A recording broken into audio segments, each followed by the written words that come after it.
मध्य वर्ग में माँ क्या होती है और पुत्र क्या होते हैं और उनके संबंध क्या होते हैं, इन तीनों को रेखांकित करने वाली यह मेरी लघु कथा है मोह।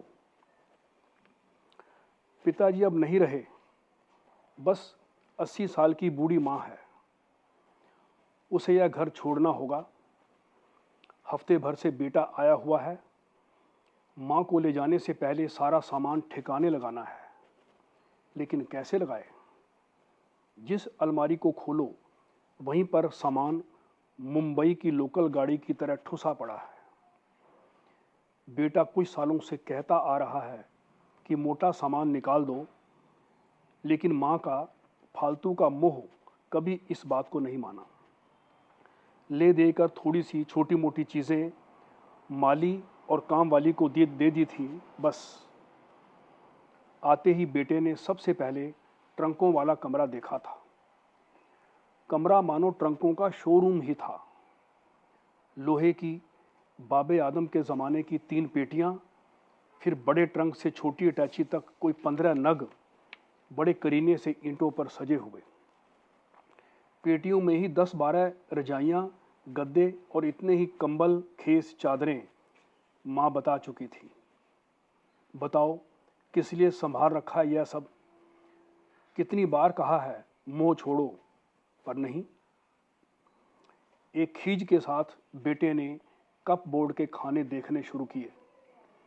वहां बदबूदार सीलन भरे खानों में बेतरतीब कपड़ों का आतंककारी साम्राज्य था। हर खाने में पॉलीथीन के ढेर सारे लिफाफे मानो किसी स्कीम के तहत मुफ्त मिल रहे थे। फालतू के मोह ने घर को कबाड़ खाना बना दिया है, उसने धीमे से कहा। वह चाय बनाने रसोई में गया। वहां के सामान पर नजर पड़ते ही ठिठक गया। सामने ही 7-8 फ्राई पैन और 1 से 5 लीटर तक हर साइज के कुकर पंक्तिबद्ध पड़े मुस्कुरा रहे थे। बताओ इतनों की क्या जरूरत थी? 2 जीव और सारे जहां का सामान। 4-4 मूली कुतरे किस लिए, जब एक बार में एक का ही इस्तेमाल होना है? दर्जन भर तो चाकू इकट्ठे कर रखे हैं, जैसे किसी का कत्ल करना हो। और वो कोने में दर्जन भर छोटी बड़ी कड़छियां जिराफ की तरह गर्दन निकाले खड़ी हैं। मारे क्रोध के वे चाय बनाए बिना बाहर आ गया। माँ बेटे में पिछले 1 हफ्ते से सामान खपाने की कवायद होती रही है। बच्चों के लिए, मंदिर में देने के लिए, जमादार, कूड़े कबाड़ी और जल प्रवाह के लिए हिस्से बनाए जाते रहे हैं। आज माँ ने सबसे बड़ा ट्रंक खोलने के लिए बेटे को चाबियां थमाई। ट्रंक नीचे उतारने पर माँ ने सामान देखना शुरू किया। सबसे ऊपर कोई 50 स्कार्फ और टोपियां रखी थी। माँ ठंड बहुत मानती है, पर बेटे के सब्र का बांध टूट गया। बोला, क्या बेकार का ढेर इकट्ठा कर रखा है? इतनी टोपियों का क्या मतलब है? इनमें से 5-5 रख लो बस। ये हल्के और ज़्यादा ठंडे मौसम के लिए अलग अलग हैं। ये सब साथ लेकर जाऊंगी, माँ बोली। क्रुद्ध बेटा बेबस था। टोपियों के नीचे 8-10 स्वेटर देखकर बेटे का पारा फिर चढ़ गया। स्वेटरों की एक अलमारी तो पहले ही ठूंस रखी है, उसने सोचा। पर माँ वहाँ कोई खास चीज़ तलाश रही थी।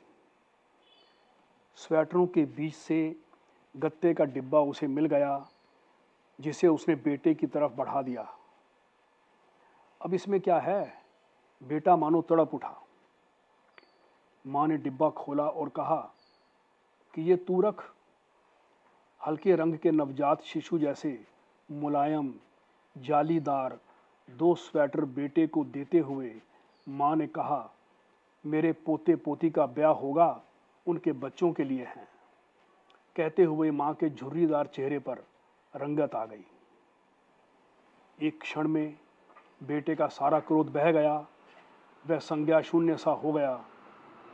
फिर आंसुओं की धार बह निकली।